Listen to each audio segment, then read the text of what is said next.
IronCore Systems, Decoding the Numbers. Following their successful acquisition of 1099 Cybernetic Square, the leadership team at IronCore Systems set to work not just on making the factory operational but on understanding the financial metrics that would guide their long-term strategy. The numbers weren't just abstract equations, they were the foundation of their survival in Madripoor's volatile market. Sitting in their glass-walled office in Hightown, overlooking Madripoor's chaotic streets, Elena Riggs, Carter Wolf, and their CFO, Sasha Morozov, dove into the details. Debt Service Coverage Ratio, DSCR. The Debt Service Coverage Ratio, commonly abbreviated as DSCR, is calculated by dividing the net operating income, NOI, by the total debt service. In this case, the net operating income is $1,443,481.10. The total debt service is $995,159. To calculate the DSCR, we divide $1,443,481.10 by $995,159. The result of this division is 1.45.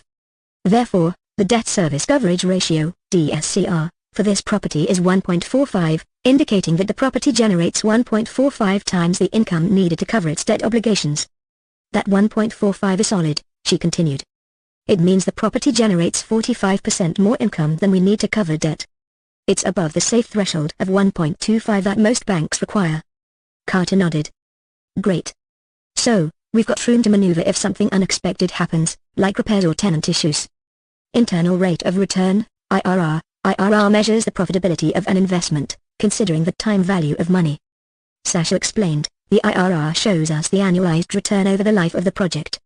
It's like answering, if we invest today, what percentage return will we get back yearly? She laid out the key assumptions: initial investment, $16,500,000, purchase price. Annual cash flow, $1,443,481.10, NOI remains constant for simplicity. Sale price after 10 years, $18,150,000, assuming property appreciates by 10%. Using a financial model, Sasha iterated until the net present value, NPV, equaled 0, arriving at an IRR of 13%. This means our investment grows at an annual rate of 13%, she said. Given the risk of Madripoor, that's a fantastic return. Net present value, NPV. The net present value, NPV, is equal to the sum of all cash flows, each discounted to its present value, minus the initial investment. To break it down further, start with the sum, represented by the Greek letter sigma, sigma of all future cash flows. For each cash flow, take the cash flow amount for a given time period, represented by cash flow T. Divide this by 1 plus the discount rate, R, raised to the power of T, where T represents the time period of that cash flow. Add up all of these discounted cash flows. From this sum, subtract the initial investment. The result is the net present value. In essence, this formula calculates the present value of all future cash flows and compares it to the initial investment, allowing investors to determine whether a project or investment is likely to be profitable over time, considering the time value of money. After calculating each discounted cash flow and summing them, Sasha concluded, NPV, $1,550,000. That positive NPV means we're adding $1.55 million in value by taking on this investment, Sasha explained. It's a no-brainer. Cash on cash return equals annual cash flow divided by initial equity investment. Carter leaned in. Okay, but what about our cash return? Investors love that metric. Sasha nodded. This one's simpler. It just measures how much cash flow we're earning compared to our upfront cash outlay. The equity investment is calculated by multiplying 0.35, which represents 35%, by $16,500,000. Calculation breakdown: total project or property value, $16,500,000. Equity percentage, 35%, 0.35, equity investment, 0.35 times $16,500,000 equals $5,775,000. In practical terms, this means that out of a total project value of $16,500,000, the equity investment represents $5,775,000, which would typically be the amount invested directly by the investors or owners, with the remaining portion potentially funded through debt or other financing methods. Annual cash flow, $1,443,481.10. The cash-on-cash return is calculated by dividing the annual cash flow by the equity investment. In this case, the annual cash flow is $1,443,481.10, $443,481.10. The equity investment is $5,775,000. To calculate the cash-on-cash return, we divide $1,443,481.10 by $5,775,000. The result of this division is approximately 0.25, which is equivalent to 25%. Therefore, the cash-on-cash return for this investment is 25%, meaning that the annual cash flow represents 25% of the initial equity investment.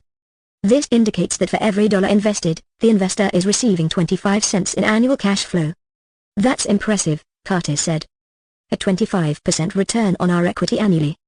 This is why I love humanoid robotics factory real estate. Contextualizing the metrics, the team paused, letting the numbers sink in. Elena spoke up. We've got a strong DSCR for stability, a 13% IRR for growth, a positive NPV for value, and a 25% cash-on-cash return for immediate gains. But we can't ignore the risks. Madripoor isn't a traditional market, Carter added. We've seen the threats firsthand. Security costs, rogue gangs like the Reavers, and the unpredictable economy here could eat into those returns.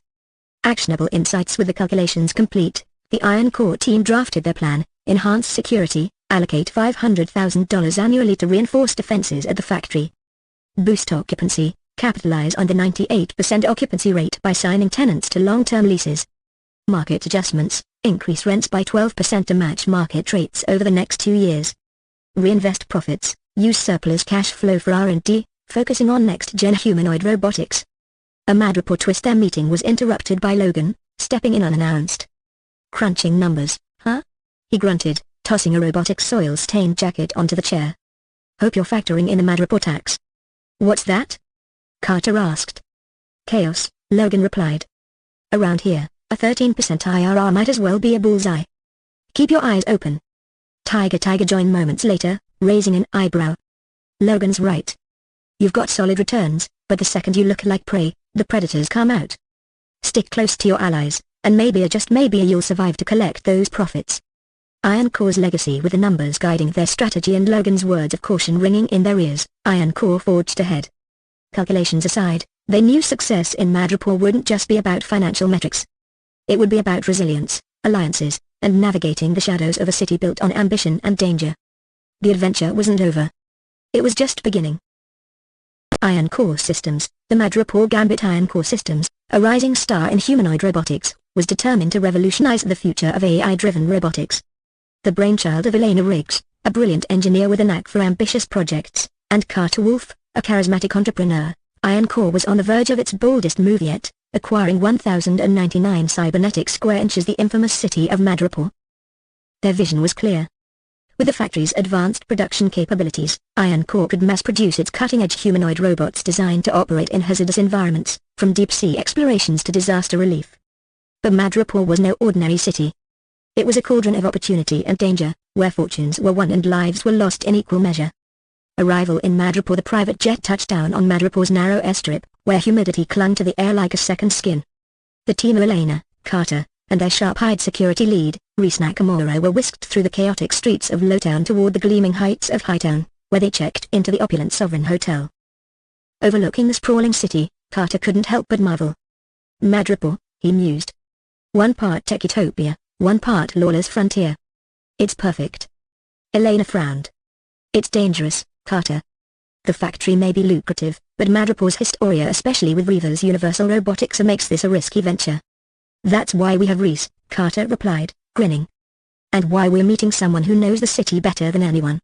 An unexpected guide. That evening, they ventured into the shadowy confines of the Princess Bar. Amid the murmur of patrons and clink of glasses, they spotted their contact, Logan, aka Wolverine, seated at a dimly lit corner table. You're the brains behind IronCore? Logan growled, eyeing Elena. Thought you'd be older. And you're Logan, she replied, unfazed. Thought you'd be less a broken bar cryptic. Logan chuckled, nursing his whiskey. This place eats outsiders alive. You're here to buy 1,099 Cybernetic Square. That puts you in some nasty crosshairs. Is that a warning? Carter asked, leaning forward. It's advice, Logan replied. Stick close, and maybe I'll keep you alive long enough to sign the papers. The factory of the future. The next morning, the trio toured 1,099 Cybernetic Square, escorted by a nervous real estate agent. The factory was a marvel: automated assembly lines, AI-controlled inventory systems, and advanced laboratories, all impeccably maintained. Reese scanned the perimeter, noting the facility's vulnerabilities. The security here is good, but it's not ironclad. We'll need upgrades if we take over. Elena examined the production lines. This tech could fast-track us by years. Carter, ever the dealmaker, reviewed the financials. $1.443 million NOI, 10% cap rate, 13% IRR. And the market trend is 12% higher than in-place rents. This is a steal. Their enthusiasm was tempered by the agent's warning: the property was previously owned by Donald Pierce. Some of his broken bar associates may take issue with your acquisition. The Tiger's lair. To finalize the purchase, they needed approval from Tiger, Madripoor's de facto ruler. They met her at her luxurious penthouse in Hightown, a striking contrast to the chaos of Lowtown. 1099 Cybernetic Square is profitable, Tiger began, her voice smooth but firm. But its history makes it volatile. Convince me you can handle the fallout, and it's yours. Carter spoke with his trademark charm. IronCore isn't just buying a factory. We're bringing jobs, innovation, and stability to Madripoor. Tiger raised an eyebrow. Bold. But this city doesn't run on goodwill. It runs on leverage. Ambush in Lowtown. As the deal neared completion, trouble found them. On their way back from a late-night meeting, their convoy was attacked by a gang of cyber-enhanced mercenaries led by Lady Deathstrike, a former ally of Donald Pierce. You're trespassing, she hissed, her claws gleaming in the moonlight. 1099 Cybernetic Square belongs to the Reavers. Reese stepped forward, drawing a sleek baton that crackled with electricity. Not anymore. The fight was brutal. Reese's tactical skills kept the mercenaries at bay, while Elena used a prototype drone to disable Deathstrike's cybernetic enhancements. Logan, arriving like a whirlwind, tore through the attackers with animalistic ferocity. As the dust settled, Deathstrike retreated, vowing revenge. Logan turned to the shaken team. Now you see why Madripoor isn't for amateurs. Securing the future despite the attack, the deal was finalized. IronCore invested heavily in upgrading the factory's defenses, including AI-driven security drones and reinforced perimeters. They also hired local talent, earning goodwill among Madripoor's populace. Elena's vision for the facility began to take shape. The first humanoid robots rolled off the production line within months, each one a testament to IronCore's resilience. A new era. On the night of their launch, the team celebrated at the Princess Bar. Tiger raised a glass. To IronCore, and to the fools brave enough to bet on Madripoor. Logan, nursing his usual whiskey, smirked. Don't get cocky, bub. Madripoor's always watching. As they toasted to their success, Elena reflected on their journey. They had faced danger, forged alliances, and carved out a place in Madripoor's chaotic landscape. The factory at 1099 Cybernetic Square wasn't just a building, it was a symbol of IronCore's determination to succeed against all odds. The adventure had only just begun.